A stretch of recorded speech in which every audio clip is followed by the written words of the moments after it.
పేద కోడలు అనామిక ఇంట్లోని సోఫాలో స్నేహితులైన ప్రసాదు చక్రవర్తి ఇద్దరూ కూర్చొని మాట్లాడుకుంటూ ఉంటారు.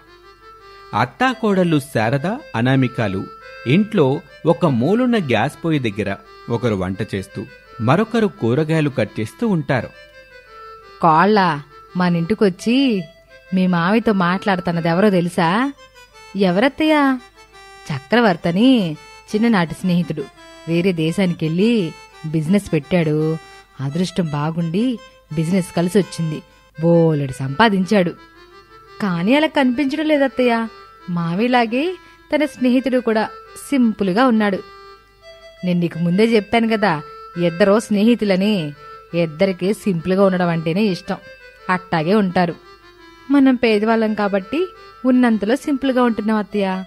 కానీ మావి స్నేహితుడు బాగా డబ్బున్నవారని అంటున్నారు కదా, వారంత సింపుల్గా ఉండడం నిజంగా గొప్ప విషయం అత్తయ్య అని మాట్లాడుకుంటూ ఉండగా చక్రవర్తితో కలిసి కూర్చున్న మామయ్య ప్రసాదు ఇలా అంటాడు. అమ్మా కోళ్ళ, మా ఇద్దరికి టీ తీసుకురా తల్లి. అలాగే మావయ్య, 10 నిమిషాల్లో తీసుకొస్తాను అని చెప్పి టీ పెడుతూ ఉంటుంది. ప్రసాదు చక్రవర్తి మాట్లాడుకుంటూ ఉంటారు. చెప్పరా చక్రి, 10 ఏళ్ల తర్వాత నన్ను గుర్తుపెట్టుకుని బాగానే ఇంత దూరం వచ్చావు. నేనింకా నమ్మలేకపోతున్నాన్రా. నేను రావటం వెనక బలమైన కారణం ఉందిరా. అనుకున్నాను, లేకుంటే అంత బిజినెస్ వదిలిపెట్టి నువ్వు నన్ను చూడ్డానికి రావడం ఏంటి? సరేలే గాని ఆ బలమైన కారణమేంటో చెప్పు అని ప్రసాద్ అడుగుతూ ఉండగా అనామిక వాళ్ళిద్దరికీ కావాల్సిన టీలను తీసుకొని వాళ్ళ దగ్గరికి వచ్చింది. వాళ్లకి టీ ఇచ్చేసి అనామిక అక్కడి నుంచి వెళ్ళిపోతుంది. చెప్పవేరా, నా దగ్గరికి రావడానికి ఆ కారణమేంటో చెప్పు. ఒక్క నిమిషం రా. అమ్మా అనామిక, ఇలా రామ్మా అని పిలవగానే అనామిక వాళ్ళ దగ్గరికి వస్తుంది. బయట నా కారులో లగేజీ బ్యాగ్ ఉందమ్మా, ఆ బ్యాగ్ తీసుకొని రామ్మా. అలాగే తీసుకొస్తాను విదేశీ అంకుల్ అని చెప్పి అనామిక బయటున్న కారు దగ్గరికి వస్తుంది. కారులో చక్రవర్తి చెప్పినట్టుగా లగేజీ బ్యాగు కనిపిస్తుంది. అనామిక ఆ బ్యాగుని తీసుకుని చక్రవర్తి దగ్గరికి వస్తుంది. ఈ బ్యాగ్లో ఏముంది విదేశీ అంకుల్, ఇంత బరువుగా ఉంది అని చెప్పి ఆ బ్యాగ్ని చక్రవర్తి ముందు పెడుతుంది. చూస్తావు కదమ్మా, కంగారెందుకు అని చక్రవర్తి ఆ బ్యాగుని ఓపెన్ చేస్తాడు. అందులో నిండుగా డబ్బుల కట్టలుంటాయి. అనామిక అయోమయంగా చూస్తూ ఉంటుంది. ప్రసాదు తన కళ్ళని తాను నమ్మలేకపోతున్నాడు. వాళ్లని అలా చూస్తూ శారద కూడా వాళ్ళ దగ్గరికి వస్తుంది. ఎంత డబ్బుని తీసుకొని నా దగ్గరికి ఎందుకొచ్చావురా? ఏం పని? ఈ డబ్బు తీసుకుని ఇక్కడికెందుకొచ్చావు? ఈ డబ్బు నేను కష్టపడి సంపాదించిందిరా. నా దగ్గరుండటం వల్ల చాలా ఆర్థికపరమైన సమస్యలు తలెత్తేలా ఉన్నాయి. అందుకని ఈ డబ్బుని నీ దగ్గర పెట్టుకోరా అని చెప్పగానే శారద అనామిక మామూలు మనుషులవుతారు. డబ్బు వైపే ఆశగా చూస్తూ ఉంటారు. ప్రసాద్కి మాత్రం అంత డబ్బు వాళ్ళింట్లో ఉండటం అనేది ఆ విషయం ఊహిస్తేనే భయం పట్టుకుంటుంది. భయపడకురా ప్రసాదు, ఈ డబ్బు వల్ల నీకు ఎలాంటి ఇబ్బంది రాదు. నన్ను నమ్మి ఈ డబ్బుల బ్యాగుని నీ దగ్గర పెట్టుకోరా. ఎక్కడ పెడతావు, ఎలా దాచిపెడతావనేది ఇక నీ ఇష్టం. నేనవసరం ఉన్నప్పుడు మళ్ళీ వస్తాను, అప్పుడు తీసుకెళ్తాను. ఏమంటావురా? నీ మాట నేను కాదు అన్నానే గదరా, ఆ నమ్మకంతోటే కదా నా దగ్గరికి వచ్చావు. అలాంటప్పుడు నేను కాదని ఎట్లా అంటాన్రా? సమస్య ఏదీ రాదని నువ్వే గట్టిగా చెప్తున్నావు గదా. సమస్య ఏదన్నా వచ్చినా నువ్వే చూసుకోవాలి. నేనుంచుకుంటాన్లే అని చెప్పగానే చక్రవర్తి సంతోషపడతాడు. బయట ఉన్న కారు దగ్గరికి వస్తాడు. ప్రసాద్ కూడా అతనితో కలిసి కారు దగ్గరికి వస్తాడు. చక్రవర్తి కారులో అక్కడి నుంచి వెళ్ళిపోతాడు. ప్రసాద్ తిరిగి ఇంట్లోకొస్తాడు. అత్తాకోడళ్ళు శారద అనామికలు బ్యాగులో ఉన్న ఆ డబ్బుల్ని ఆశగా చూస్తూ ఉంటారు. చూసింది చాలు, తప్పుకుంటే నేనా డబ్బుల సంచిని తీసుకెళ్లి దాచిపెడతాను. గుర్తుపెట్టుకోండి, ఇది మన డబ్బు కాదు. అలా దాచిపెడితే ఏం వస్తుంది చెప్పండి? ఏమొస్తుందా అంటే ఏంటి శారదా, నీ ఉద్దేశమేంటి? అది మావయ్య, డబ్బులు తీసుకెళ్లి దాచిపెట్టడం వల్ల చెదలు పడతాయి. మనం డబ్బులతో పాలకూర వ్యాపారం పెట్టుకుంటే బాగుంటుంది. పాలకూర అమ్మిన తర్వాత వచ్చిన లాభాల్ని మనం తీసుకొని మళ్ళీ విదేశీ అంకుల్కి ఆ డబ్బును తిరిగి బ్యాగ్లో పెడదామని అత్తయ్య గారి ఉద్దేశం మావయ్య. కదా అత్తయ్య? అవును కోళ్ళ. అమ్మ నా అత్తాకోడళ్ళు, దాచిపెడితే ఏం వస్తుందన్న మాటలో ఎంత అర్థం ఉందా? అవును మావయ్య, నేను కూడా మీతో అదే మాట్లాడాలనుకుంటున్నాను. ఇంతకుముందు నేను అత్తయ్య కూరగాయల మార్కెట్కి వెళ్ళినప్పుడు అక్కడ పాలకూర అమ్మే శ్యామల అనే పెద్దావిడ అత్తయ్యకి చెప్పింది అని చెప్పగానే ప్రసాద్ వెటకారంగా, ఏమని చెప్పింది కోళ్ళ? విదేశీ అంకులు వస్తాడు, మీకు డబ్బులిచ్చి వెళ్తాడు, ఆ డబ్బులతో మీరు పాలకూర వ్యాపారం పెట్టుకోండి, లాభాలు వస్తాయి, మీరు డబ్బున్నోళ్ళు అయిపోతారని చెప్పిందా? లేదు మావయ్య, పాలకూరకి మంచి డిమాండ్ ఉంది, కావాలంటే పండించు శారదా, ఎలాగో పొలం ఉంది కదా అని చెప్పింది. నాకు కూడా నిజమే అనిపించింది మావయ్య. అనిపించిందా? అయితే ఏంటంట? ఈ డబ్బుల నుంచి కొంత డబ్బును తీసుకుని వాడుకుందాం మావయ్య, పాలకూర వ్యాపారం పెట్టుకుందాం, దాంతో మనకి మంచి లాభాలు వస్తాయి, తిరిగి మళ్ళీ డబ్బులు ఇచ్చేద్దాం అని చెప్పగానే ప్రసాద్ ఆలోచనలో పడతాడు. బిక్కుబిక్కుమంటూ అత్తాకోడళ్ళు ప్రసాద్నే చూస్తూ ఉంటారు. బాగా ఆలోచన చేసిన తర్వాత ప్రసాద్ అందుకి ఒప్పుకుంటాడు. అత్తాకోడళ్ళు సంతోషపడి ఆ డబ్బులు తీసుకుని వాళ్లకున్న పొలంలో పాలకూర వేస్తారు. రోజులు గడుస్తూ ఉంటాయి. అత్తాకోడళ్ళు కలిసి పాలకూరని పండిస్తూ ఉంటారు. ఇక పాలకూర అమ్మటానికి వస్తుంది. కోసిన పాలకూరని ఇంటికి తీసుకొచ్చి చిన్న చిన్న కట్టలు కట్టడం మొదలు పెడతారు.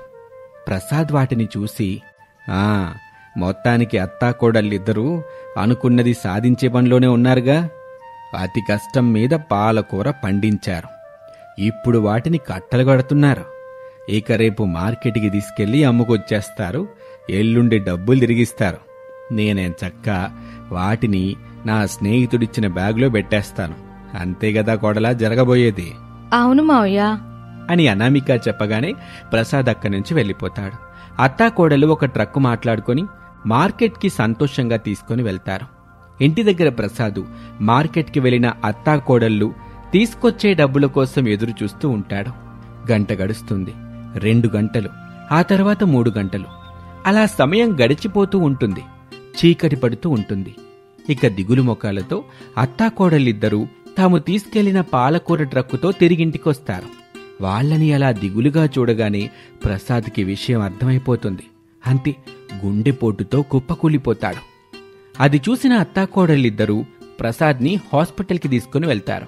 ప్రసాద్ని డాక్టర్ చెక్ చేశాక, మొదటిసారి గుండెపోటొచ్చింది, జాగ్రత్తగా చూసుకోండి, తగిన మందులు వాడుతూ ఉండండి అని చెప్పి మందులిచ్చి పంపిస్తాడు. ఇంటికి తీసుకొచ్చి బెడ్ మీద పడుకోబెడతారు. మావయ్య, మీరు బాధపడకండి, ఎట్టి పరిస్థితుల్లో విదేశీ అంకుల్ దగ్గర మీకు మాట రాకుండా నేను చూస్తాను, నన్ను నమ్మండి, ముందు మందులు వేసుకుని పడుకోండి మావయ్య అని ఓదార్పుగా చెప్పి తన గదిలోకి వెళ్ళిపోతుంది. రమేష్ పడుకుంటాడు. అనామిక మాత్రం ఆలోచన చేస్తూ ఉంటుంది. అప్పుడే అనామికకి పాలకూరతో పరాటా చేసి అమ్మాలనే ఆలోచన వస్తుంది. ఆ మరుసటి రోజునే ఇంటి బయట కుర్చీ వేసుకుని కూర్చున్న ప్రసాద్ దగ్గరికి అనామిక వస్తుంది.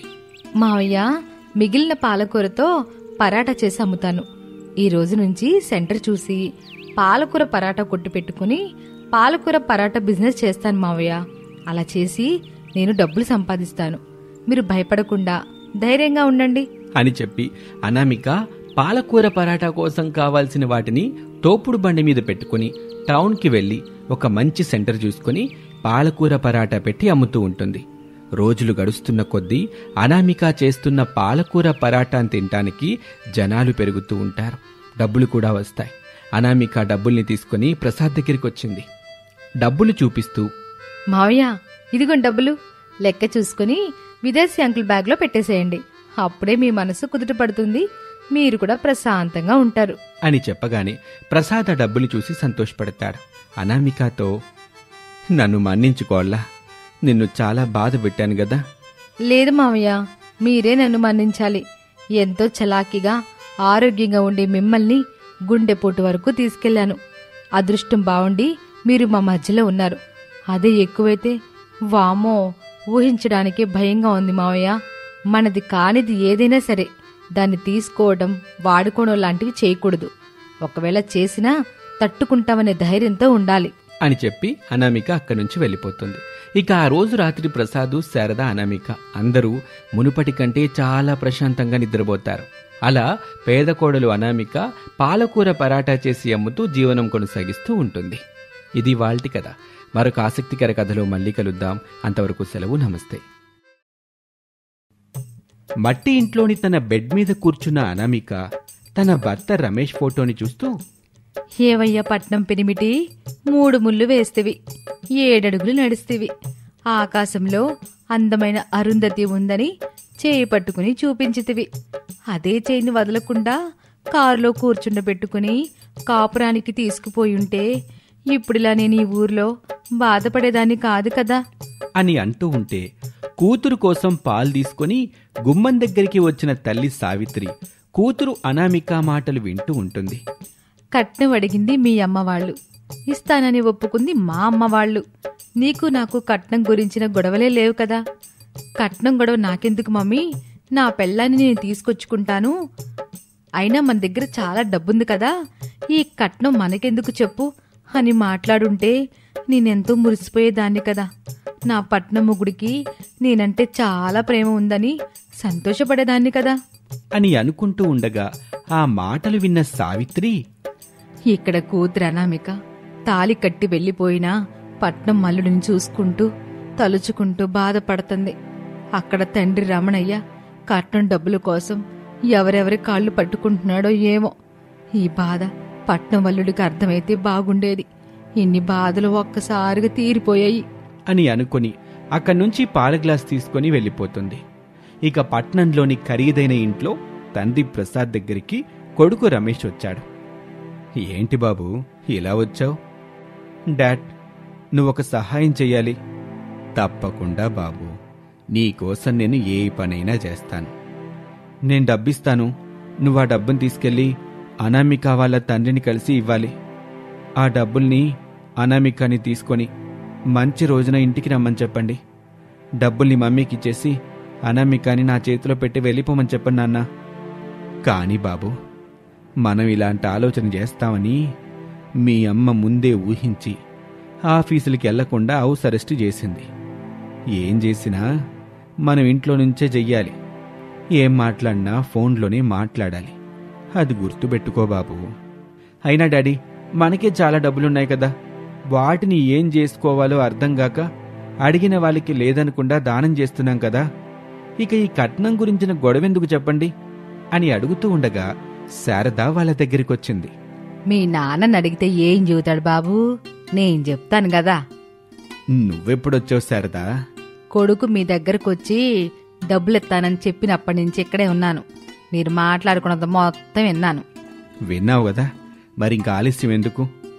మన కొడుకు అడిగిన దానికి సమాధానం చెప్పు. ఇంత డబ్బుంది కదా, మళ్ళీ ఈ కట్నం డబ్బులవి ఎందుకు? మనం వీటిని ఎందుకు తీసుకోవాలని అడుగుతున్నాడుగా. చెప్పు, వాడికేం చెప్తావో.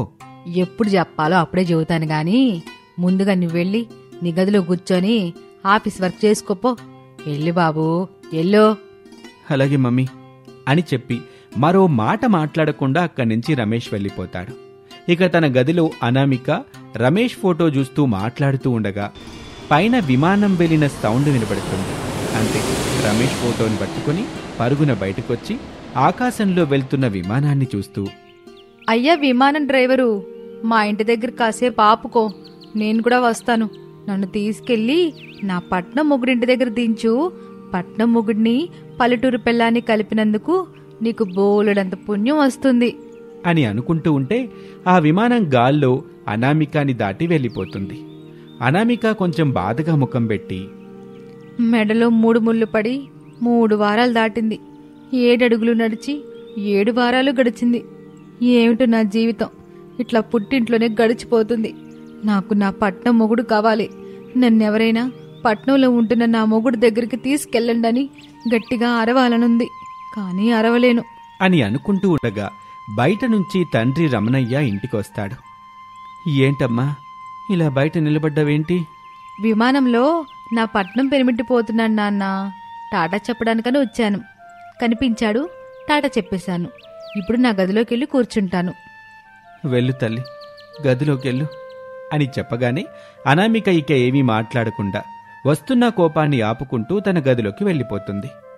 యావండి, కొడుకలు అడుగుతున్నప్పుడు కట్నం తీసుకోకుండా ఉంటే అబ్బాయిలో ఏదో లోపం ఉందని అనుకుంటారని అబ్బాయికి అర్థమయ్యేలా చెప్పాలి కదా. నేను చెప్పాలనే అనుకున్నాను, ఇంతలో నువ్వే వచ్చావు. నువ్వే చెబుతావులే అని ఇంక నిన్నే అడిగాను. నేనెట్ట చెప్తానండి, మీరే బాబు కొంచెం రిలాక్స్గా ఉన్నప్పుడు చెప్పండి. కొడుక్కి నా మీద బ్యాడ్ అభిప్రాయం రాకుండా చూడాలి మీరే. అలాగేలే శారదా, కొడుక్కి అర్థమయ్యేలా చెప్తానులే, నువ్వెళ్ళి నీ పనులు చేసుకో అని చెప్పగానే శారద అక్కడి నుంచి వెళ్ళిపోతుంది. ఇక సావిత్రి ఇంట్లో నుంచి బయటున్న భర్త రమణయ్య దగ్గరికి వచ్చింది. భర్తని చూసి, యావయ్యా, వెళ్ళిన పని ఎంతవరకు వచ్చింది? అడుగుతున్నాను సావిత్రి, ఎవరిని అడిగినా డబ్బులు ఇప్పుడు గావు, 2-3 నెలల సమయం పడుతుంది అని చెప్తున్నారు. ఏమిటి, ఇంకా 2-3 నెలల సమయమే? అమ్మాయి వింటే బాధపడుతుంది అని సావిత్రి చెప్పి బాధగా లోపలికి వెళ్ళిపోతుంది. ఒకరోజున కట్నం డబ్బుల కోసం రమణయ్య బయటకు వెళ్తాడు. సావిత్రి పనిలోకి వెళ్తుంది. ఇక అనామిక బట్టలు పెట్టుకున్న ఒక పాత పెట్టెని నెత్తిన పెట్టుకుని ఆ ఊరి బస్టాండ్ వైపు నడుస్తూ, నన్ను మన్నించి నాన్న, మీరెలాగో నన్ను నా పట్నం మొగుడు దగ్గరికి పంపించాలా లేరని అర్థమయ్యింది. అందుకే నేను మీకు చెప్పా పెట్టకుండా పట్నం వెళ్ళిపోతున్నాను. నా భర్తని కలుసుకొని అత్తయ్య కాళ్ళు మొక్కుతాను, మావయ్యని బ్రతిమలాడుకుంటాను. ఆయనకి భార్యగా, వాళ్ళకి కోడలుగా నా జీవితాన్ని మొదలు పెడతాను అని అనుకుంటూ బస్టాండ్ దగ్గరికి వచ్చింది. అప్పుడే వచ్చిన పట్నం వెళ్లే బస్సును ఎక్కేస్తుంది. ఇక బస్సు అలా ముందుకు వెళ్తూ ఉంటుంది. పట్నంలో అనామిక నెత్తిన పెట్టుకుని నిలబడింది. అయోమయంగా చూస్తూ ఉంటుంది.